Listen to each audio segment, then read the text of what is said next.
Please leave a comment where you are watching from. I adjusted my gloves for what felt like the 100th time that evening, the sharp, sterile scent of embalming fluid clinging to me like a second skin. After a decade of working at Marlowe & Sons Funeral Home, I'd grown used to the smells, the silence, and the solitude. There's a strange comfort in the routine of it all, a quiet order that feels so far removed from the chaos of life outside these walls. Margaret Evans was on my table, her face serene under the harsh glow of the prep room lights. 79 years old. Heart failure.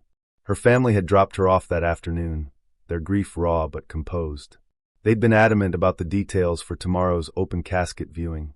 She always looked so put together, her daughter Susan had said, her voice cracking. Please, just make her look like herself. I'd nodded, as I always do, and assured her that I would. Margaret's body was unremarkable, as far as these things go. No signs of trauma, no unusual requests from the family apart from the usual. A floral blouse, a soft gray skirt, and most importantly, her wedding ring. Susan had made a point of mentioning it. She never took it off, she'd said. Not once in 40 years. Please make sure it stays with her. The ring caught my eye as I worked, glinting faintly under the light. It was simple but elegant, a thin gold band with a modest diamond. I didn't touch it. Jewelry is always a sensitive subject in this line of work, and I've learned to handle it with care. Some families want it left on, while others insist on keeping it. Either way, I make a point to document every piece. By the time I'd finished the embalming, it was close to midnight. My back ached, and my hands were stiff from hours of meticulous work, but Margaret looked at peace. I carefully moved her to the dressing table, smoothing out the wrinkles in her blouse and adjusting the skirt until everything looked just right. The ring stayed on her finger, exactly where it belonged. I turned off the lights, locked up the prep room, and headed home for the night. I didn't know it then, but that would be the last peaceful moment I'd have for a long time. The trouble started the next morning. I was in the office finishing some paperwork when I heard Susan's voice echoing down the hallway. She sounded upset. No more than upset, angry. I stepped out into the viewing room, where Susan was standing by the casket. Her face was pale, her hands trembling as she pointed at Margaret's folded hands. "Where is it?" she demanded, her voice sharp and accusatory. "Excuse me?" I asked, my stomach already tightening. "The ring," she said, turning to glare at me. "Her wedding ring. It's gone." I froze. I'd seen it last night. I was sure of it. I'd been so careful, so deliberate. Jewelry doesn't just disappear. "That's not possible," I said quickly. "It was there when I finished preparing her." "Well, it's not there now," Susan snapped, her voice rising. Tears welled in her eyes, but they did nothing to soften the edge in her tone. That ring meant everything to her. To us. She never took it off, and now you're telling me it's just gone. Her brother, Alan, stepped forward, his expression calmer, but no less serious.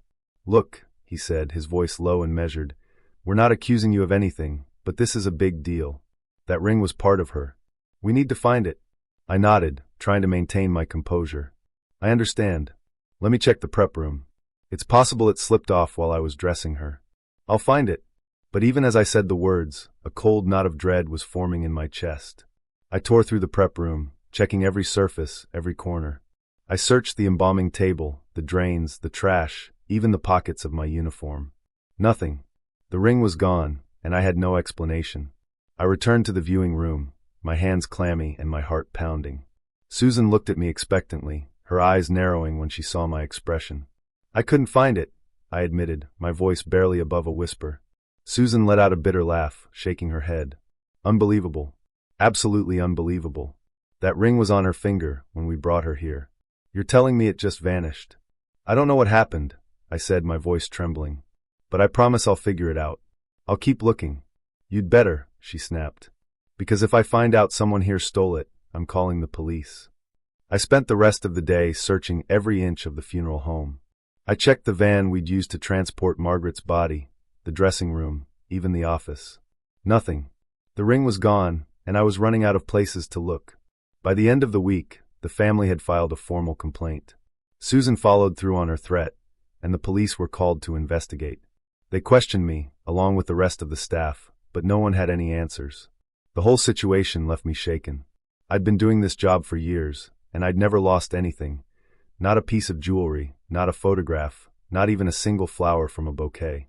How could something like this happen? One night, Unable to sleep, I returned to the funeral home after hours. The building was silent, the kind of silence that feels heavier in the dark. I made my way to the prep room, flipping on the lights and staring at the embalming table. I didn't know what I was looking for. Closure, maybe. Or an answer. For a moment, I thought I saw something, a faint glimmer on the floor beneath the table. My heart leapt, and I dropped to my knees, running my hands over the cold tiles. But there was nothing there, just a trick of the light. I sat back on my heels, staring at the empty space where Margaret's body had been. My mind raced with possibilities. Had I been careless? Had I overlooked something? Or had someone? The thought stopped me cold. Had someone taken it? I didn't want to believe it. My co-workers were good people, dedicated, hardworking. But the longer I thought about it, the more it gnawed at me. Jewelry doesn't just disappear. Someone must have taken it. The next morning, I gathered the staff in the break room. I explained the situation as calmly as I could, my eyes scanning their faces for any sign of guilt. "I'm not accusing anyone," I said, "but the family is devastated, and we need to find that ring. If anyone knows anything, anything at all, please speak up." There was a long, uncomfortable silence. Finally, Paul, one of our senior embalmers, cleared his throat. "I didn't see anything," he said, his tone defensive. "But you know how families are. They get emotional. Maybe it wasn't on her finger when they brought her in." I frowned. Susan was very clear about it. She said Margaret never took it off. Paul shrugged. "People say things. Doesn't mean it's true. You'd be surprised how often families forget what their loved ones were wearing or what they had on them." His words lingered in my mind long after the meeting ended. I couldn't prove anything, but something about the way he'd said it, so dismissive, so casual, made my skin crawl. Days turned into weeks, and the case went cold. The police couldn't find any evidence of theft, and the family eventually stopped calling. But the damage was done. My reputation, and the funeral home's, was in tatters. I never stopped thinking about that ring. Late at night, when the world was quiet and my mind was too restless to sleep, I'd replay everything in my head. The embalming, the dressing, the casket. Somewhere in that chain of events, the ring had disappeared. And I still didn't know how. It wasn't until months later that I got my answer. I was cleaning out one of the supply closets, reorganizing shelves and throwing out expired chemicals when I found it. A small, unmarked box, tucked away in the back corner. My heart raced as I opened it, my hands trembling. Inside was a collection of jewelry, rings, necklaces, earrings, all carefully wrapped in tissue paper. And there, nestled among them, was Margaret Evans' wedding ring. I stared at it, my mind reeling. Someone had been stealing from the dead. I brought the box to the manager, who called the police.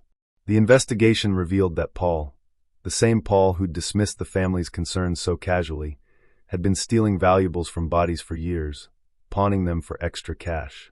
He was arrested, and the stolen items were returned to their rightful owners. But the damage to the funeral home's reputation was irreversible. As for me, I left Marlowe and Sons not long after that. The whole experience had shaken me to my core, and I wasn't sure I could ever trust myself or my co-workers again.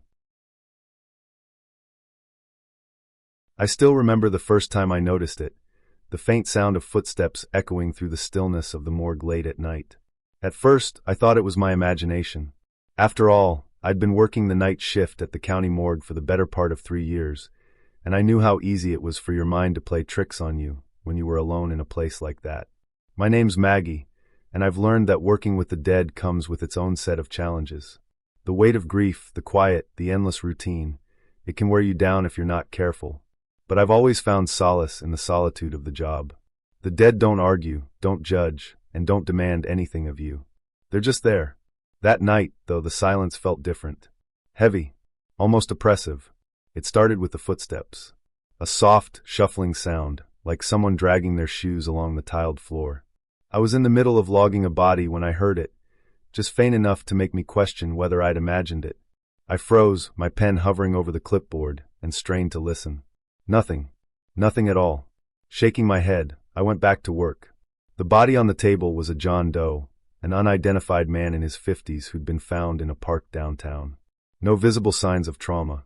Likely a heart attack, but the autopsy would confirm it. I finished the paperwork, zipped the body bag closed, and wheeled the gurney into the cold room. The cold room is exactly what it sounds like, a refrigerated storage area where we keep the bodies until they're claimed or scheduled for autopsy. It's always been the eeriest part of the morgue for me. Rows of stainless steel drawers line the walls, each one holding someone whose story has come to an end. It's quiet in there. Too quiet. As I slid the gurney into an empty slot, I heard it again. Footsteps. This time, they were louder, closer, like someone was walking just outside the cold room door. "Hello?" I called out, my voice steady but sharp. No response. I walked to the door and peeked out into the hallway. It was empty, the fluorescent lights casting long shadows on the tiled floor. I checked the time. 2:13 a.m. The janitor usually didn't show up until 4:30, and as far as I knew, I was the only person in the building. "Get it together, Maggie," I muttered to myself, closing the door and heading back to the prep room. The next night, it happened again. I was logging another body, this one a middle-aged woman who'd died in a car accident, when I heard the sound. Footsteps, followed by what sounded like a muffled voice. My pulse quickened, and I set the clipboard down, listening intently. "Hello?" I called out again, louder this time. Nothing. I walked into the hallway, my shoes squeaking on the tile, and checked the other rooms. The lights were all on, the doors all locked. No sign of anyone. But when I returned to the prep room, I noticed something that made my stomach drop. The gurney was empty. The body I'd been working on was gone. My first thought was that I'd somehow forgotten to log it into the cold room, so I rushed over to check. Sure enough, the slot I'd assigned to the body was empty. I checked the other drawers, thinking maybe I'd misremembered, but they were all accounted for. I stood there for a long moment, staring at the empty gurney, trying to make sense of it. Bodies don't just disappear. There had to be an explanation. I checked the security cameras next. The viewing monitor was in the main office, a small room crammed with filing cabinets and outdated computer equipment. I rewound the footage to the time I'd brought the body into the prep room. There I was wheeling the gurney in, setting up my tools, beginning the log. Everything was normal until I left to check the hallway. The footage showed me walking out of the room, and then, just a few seconds later, the gurney moved. Not much. Just a slight shift, like someone was trying to sit up. I leaned closer to the screen, my heart pounding. The gurney shifted again, this time more noticeably, and then nothing. The footage cut to static. When the video came back, the gurney was empty. I didn't sleep that day. I couldn't stop thinking about the footage, about the empty gurney, about the footsteps I'd been hearing. None of it made sense. I told myself it was a glitch, a technical error, but the knot in my stomach refused to loosen. The next night, I arrived at work with a sense of unease I couldn't shake. I kept telling myself it was all in my head, that I was letting my imagination get the better of me. But deep down, I knew something wasn't right. By midnight, I was on edge, jumping at every small sound.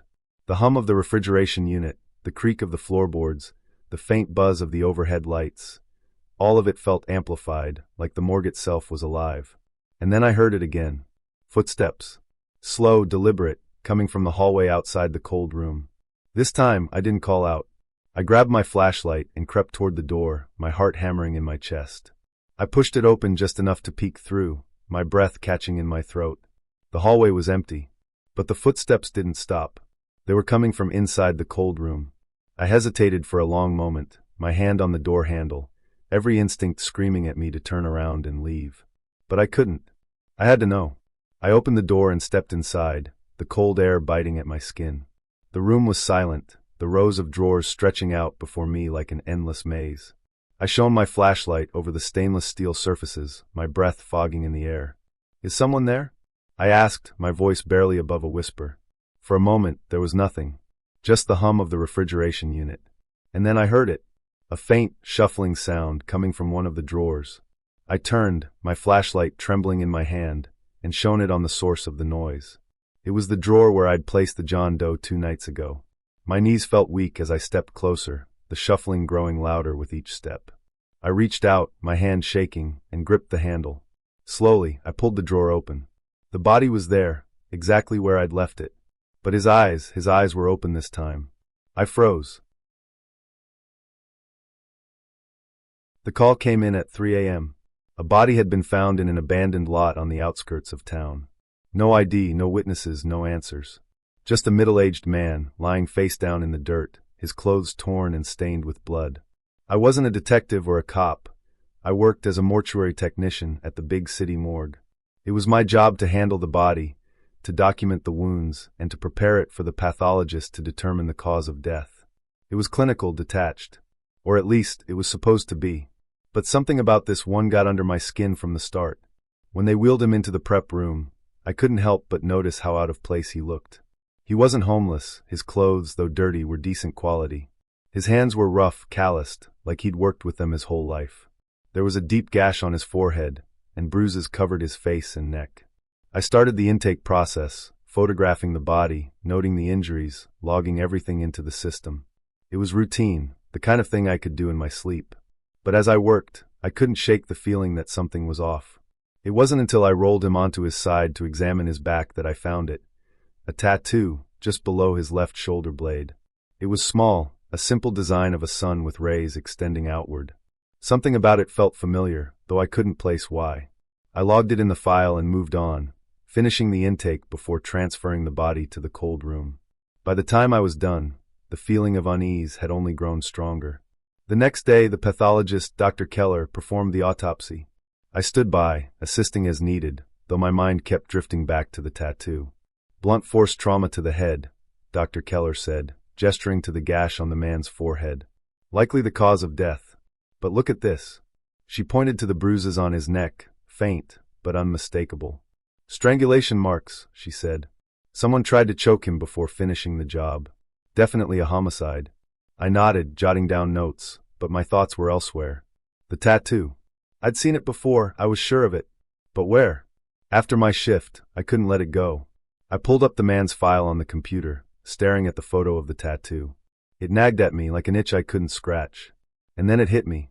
I'd seen that tattoo on a missing person flyer. I dug through the stack of flyers we kept in the office, scanning each one until I found it. A man named Daniel Brooks, reported missing 3 weeks ago. The photo on the flyer showed him smiling, his arm around a young boy who looked to be about 10 years old. Underneath the photo was a description. 42 years old, 5 feet 10 inches, brown hair, blue eyes. Tattoo of a sun on his left shoulder blade. My chest tightened as I stared at the flyer. It was him. I was sure of it. I checked the file again, hoping to find something that might confirm his identity. But there was nothing, no ID, no fingerprints on record. Whoever had killed him had gone to great lengths to make him disappear. I knew I should call the police, let them handle it. But something about the case felt personal now. I couldn't just leave it alone. I started digging, pulling up missing person reports, searching for any connection between Daniel Brooks and the abandoned lot where his body was found. It didn't take long to find one. The lot was owned by a construction company, but the company itself was a shell. No employees, no projects, just a name on a piece of paper. A little more digging revealed that the company was tied to a local businessman, someone with a reputation for shady dealings and a long list of enemies. It wasn't much, but it was a lead. The next day, I brought what I'd found to Dr. Keller. She listened quietly as I explained, her expression unreadable. "You realize this isn't our job, right?" she said when I finished. "I know," I said. "But if we don't say something, who will?" She sighed, rubbing her temples. "All right. I'll call the detective handling the case. But you need to be careful, Maggie. This isn't just a body anymore. It's evidence. And if you're not careful, you could get yourself into a lot of trouble." The detective, a gruff man named Harris, came by later that afternoon. He listened as I explained what I'd found, nodding occasionally, but saying little. When I finished, he gave me a long, hard look. "You've got a good eye," he said finally. "But you need to leave this to us. You've done your part." I nodded, though I wasn't sure I believed him. Sure enough, weeks passed with no word from the police. No updates, no arrests, nothing. It was like the case had been forgotten. I couldn't let it go. I started digging deeper, using every resource I could think of. I found out that Daniel Brooks had been a whistleblower, someone who'd tried to expose corruption in the construction company tied to the lot. He'd been threatened, harassed, even assaulted. And then one day he disappeared. It was clear to me now that his death wasn't random. Someone had wanted him silenced. One night, as I was leaving the morgue, I noticed a car parked across the street. It was an old, beat-up sedan, the kind you'd see 100 times and never think twice about. But something about it caught my attention. The driver was watching me. I tried to tell myself I was imagining things, but the feeling of being watched lingered long after I got home. The next morning, I found a note tucked under my windshield wiper. "Stop asking questions." My blood ran cold. It started as a simple mistake, which really shouldn't have happened, but it did. I didn't realize how bad it was until the calls started flowing in numbers. It was a busy week at the funeral home. 2 services were scheduled back to back, and we were short-staffed as usual. I'd been working long hours in the prep room, handling everything from embalming to dressing the deceased. It's not glamorous work, but I take pride in the care I give. The first body, Mr. Edward Callahan, had been brought in by his family earlier that week. A proud Army veteran, his daughter had requested that he be dressed in his uniform for the viewing. They'd been very clear about their wishes, and I'd made a note to personally oversee everything to make sure it was done right. The second body was Mrs. Alice Greer, a retired schoolteacher. Her family had opted for a closed casket service, which meant less work on the presentation side, but no less care. Both bodies were scheduled for pickup that morning, one to be transported to the church for the Callahan family's viewing, and the other to the crematorium for Mrs. Greer's final arrangements. That's where the trouble began. I was in the office, finishing some paperwork, when the phone rang. It was Mr. Callahan's daughter, Linda, and she sounded upset. "Hi, this is Linda Callahan.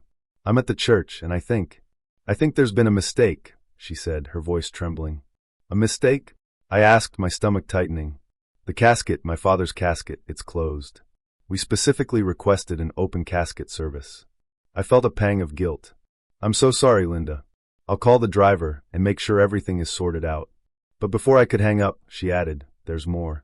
The funeral director here says the body inside isn't even dressed in his uniform." The words hit me like a punch to the gut. I immediately checked the logbook to confirm the pickups. Sure enough, the 2 caskets had been switched. Mr. Callahan's body had been sent to the crematorium, and Mrs. Greer's body was now at the church. I felt a wave of panic wash over me. This wasn't just a logistical error, it was a disaster. My mind raced as I tried to figure out how it had happened. The tags on the caskets were clear.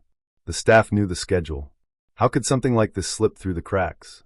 I called the crematorium next, praying I wasn't too late.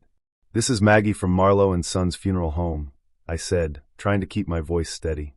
"I need to confirm the status of a body we sent over this morning, Edward Callahan." There was a long pause on the other end of the line before the man responded. Let me check." I could hear him shuffling through papers, then typing on a keyboard. "Finally," he said, "the cremation was completed about an hour ago." My heart sank. I didn't know how I was going to tell the Callahan family. I'd never been in a situation like this before. What do you even say to someone whose loved one has been cremated by mistake? I decided to head to the church in person. It felt like the least I could do. When I arrived, Linda was waiting for me outside, her arms crossed tightly over her chest. Her face was pale, her expression a mix of anger and heartbreak. "What happened?" she demanded as soon as she saw me. I took a deep breath. "Linda, I am so sorry. There was a mix-up at the funeral home, and your father's body was sent to the crematorium by mistake." Her eyes widened, and for a moment, she didn't say anything. Then, her voice broke. "You're telling me he's gone? That we don't even get to say goodbye?" I nodded, my throat tight. "I take full responsibility for what happened. Please know that this isn't something we take lightly. We'll do everything we can to make this right." But even as I said the words, I knew there was no way to fix this. Over the next few days, the Callahan family filed a complaint against the funeral home. The story spread quickly, and before long, it was all over the local news. "Funeral home cremates veteran's body by mistake," the headlines read. The fallout was brutal. Families who'd been planning services with us started pulling out, and our reputation took a nosedive. But the worst part came when I started looking into how the mix-up had happened. I reviewed the security footage from the loading dock, hoping to find some clue. What I saw made my blood run cold. The footage showed a man in a funeral home uniform, someone I didn't recognize, switching the tags on the caskets just before they were loaded into the vehicles. I replayed the clip over and over, trying to figure out who he was. He wasn't one of our staff. He wasn't even a temp. So how did he get access to the caskets? And more importantly, why? I reported the footage to the police, who launched an investigation. It didn't take long for them to identify the man. His name was Mark Heller, a former employee who'd been fired months earlier for stealing from the funeral home. When they brought him in for questioning, he confessed to switching the tags out of revenge. "I wanted them to know how it feels," he said, "to lose something that matters." The Callahan family eventually settled with the funeral home, but the damage was done. I stayed on for a while, trying to help rebuild our reputation, but the weight of what had happened was too much to bear. It was a Tuesday afternoon when the body of a young woman was brought into the morgue. Her name was Jane Whitaker, 26 years old, found dead in her apartment. On the surface, it seemed straightforward. The police report listed an overdose as the probable cause of death. Pills were scattered on the floor beside her, an empty bottle left on the kitchen counter. I'd seen plenty of cases like hers over the years. Too many, honestly. But something about Jane's body gave me pause. I've always prided myself on my attention to detail. It's an essential skill in this line of work. The smallest oversight can cause problems, and when you're dealing with the dead, you owe them precision and care. As I began my examination, I noticed faint bruising around Jane's neck, barely visible, but there. It wasn't mentioned in the police report, which struck me as odd. I gently tilted her head to the side, exposing more of her neck, and confirmed what I was seeing. Finger marks. They were faint, almost imperceptible, but unmistakable. I knew what I was looking at. This wasn't just an overdose. I called the pathologist, Dr. Amir, into the prep room. He was a quiet man, meticulous and professional, and one of the few people I trusted completely in this job. "Take a look at this," I said, pointing to the marks on Jane's neck. Dr. Amir frowned, leaning in for a closer look. "That's unusual," he said after a moment. "You're right. It looks like manual strangulation." "But the police report says overdose," I pointed out. "Pills on the counter, no signs of struggle." He nodded, his face unreadable. "It's possible the bruising was overlooked, especially if the overdose seemed obvious. But it's worth noting in the report. Let's proceed with the autopsy and see what else we find." The autopsy only deepened the mystery. While Jane's toxicology report did show traces of prescription medication in her system, the levels weren't high enough to be fatal. Her cause of death, according to Dr. Amir, was asphyxiation. "She was strangled," he said, his tone grim. "No doubt about it." I felt a chill run down my spine. I'd been expecting it, but hearing it confirmed was different. Someone had killed this woman, and her death had been staged to look like an overdose. "Should we call the investigators?" I asked. Dr. Amir hesitated. "We'll notify them officially when I file the death certificate," he said. "But be careful, Maggie. This could get messy." I didn't sleep that night. I couldn't stop thinking about Jane, about the quiet violence of her death, about the person who had done this to her, and about the fact that, if we hadn't looked closely, her killer might have gotten away with it. The next morning, I came into work early and pulled Jane's file. Her personal effects had been logged when she was brought in. A phone, a set of keys, a wallet. I didn't usually go through belongings, that was the investigator's job, but something was nagging at me, and I couldn't ignore it. The wallet contained the usual: an ID, a few credit cards, some cash. Nothing unusual. But when I powered on her phone, I found something that made my stomach churn. A series of unanswered texts from an unknown number. "You can't ignore me forever. We need to talk. You know what happens if you don't answer." The last message was sent just an hour before her time of death. "This is on you." I stared at the screen, my hands trembling. This wasn't just evidence. This was a window into Jane's last moments. Someone had threatened her, and now she was dead. I knew I should hand the phone over to the investigators immediately, but a part of me hesitated. I wanted to know more. Needed to know more. I scrolled through her messages, looking for any clue about the sender. The number wasn't saved in her contacts, but the conversation stretched back weeks. It was clear that whoever this person was, they'd been harassing her for some time. "You think you can just walk away? You belong to me. Don't make me do something we'll both regret." The messages made my skin crawl. When the detectives arrived later that day, I handed over the phone along with the autopsy report. Detective Hall, a seasoned investigator with a no-nonsense demeanor, listened carefully as I explained what I'd found. "The bruising on her neck wasn't in the original report," I said. "If we hadn't looked closer, it might have been missed entirely." Hall nodded, flipping through the paperwork. "Good catch," she said. "We'll follow up on this." But the way she said it felt dismissive, like she didn't fully grasp the significance of what I'd found. Days turned into weeks, and I heard nothing more about the case. Jane's body was released to her family, and the morgue returned to its usual routines. But I couldn't let it go. I started digging into public records, looking for anything that might connect Jane to the unknown number. It didn't take long to find something. An arrest record for a man named Ryan Blake, her ex-boyfriend. He'd been charged with domestic violence against Jane 6 months earlier, but had been released on probation. The phone number listed in the police report matched the one on her phone. I debated whether to bring what I'd found to Detective Hall. Technically, it wasn't my job to investigate. I was just a mortuary technician. But I couldn't shake the feeling that Jane's case was slipping through the cracks. In the end, I decided to send an anonymous tip. I don't know what happened after that. I never got any updates, and the case eventually faded from the headlines. But I like to think that my tip made a difference, that it helped the police find the person who did this to Jane. It was a slow day at the morgue when they brought him in, another unclaimed body. No ID, no family, no story. Just a man in his 40s, found dead in a motel room on the outskirts of town. The initial report listed a heart attack as the likely cause of death. There were no signs of foul play, no drugs or alcohol in the room, nothing that seemed out of the ordinary.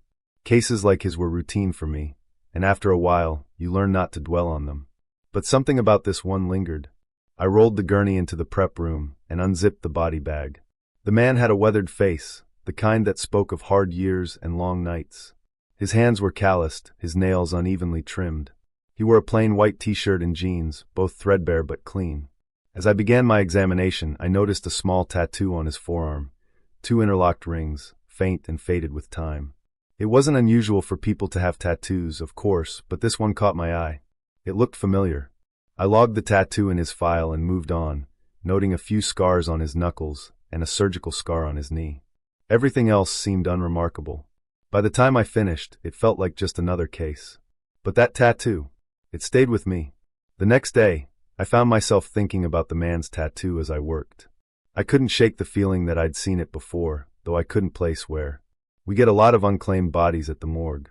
Some are homeless, others estranged from their families, and some just slip through the cracks, their lives ending quietly and unnoticed. It's always sad, but there's not much we can do. If no one claims the body within a certain amount of time, the city handles the burial, and that's the end of it. But this time, I couldn't let it go. I decided to dig into the city's database of missing persons, searching for anything that might match the man's description. It was a long shot, but I had to try. After hours of searching, I finally found a potential match. A man named Robert Bobby Hayes, reported missing 2 years ago. The photo in the database was blurry, but it was enough to confirm what I'd already suspected.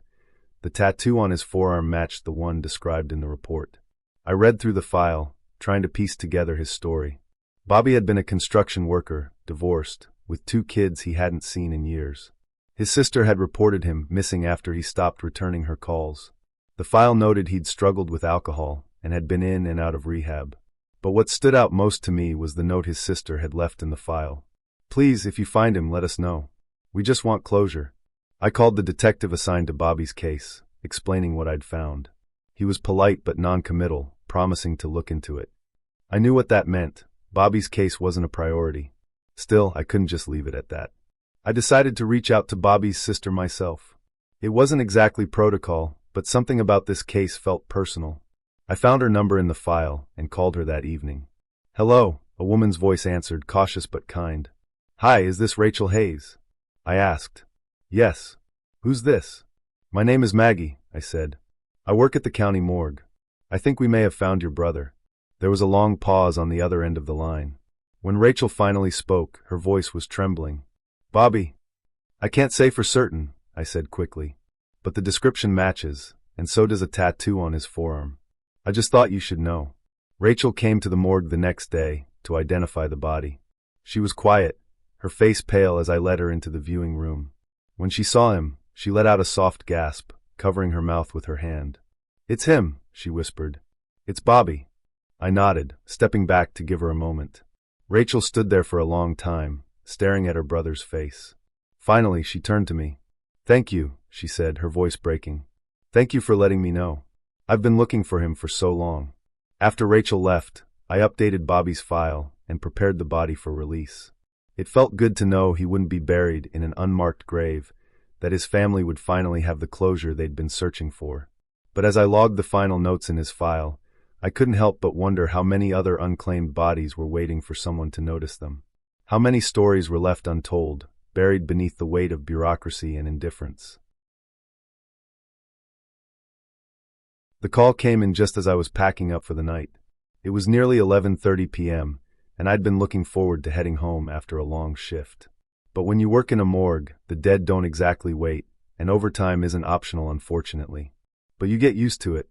"We've got a body coming in," said the dispatcher on the other end of the line. "Unidentified male, found by the river. Looks like an accident, but the coroner wants a preliminary examination done tonight." I sighed, pulling my gloves back on. "All right, I'll be ready." By the time the transport team arrived with the body, the rain had picked up outside, rattling against the windows of the morgue. The gurney was wheeled into the prep room, and I unzipped the bag to reveal a man in his late 30s. His clothes were soaked, his skin pale and bloated from being in the water. At first glance, it seemed straightforward. Probably a drowning, I thought.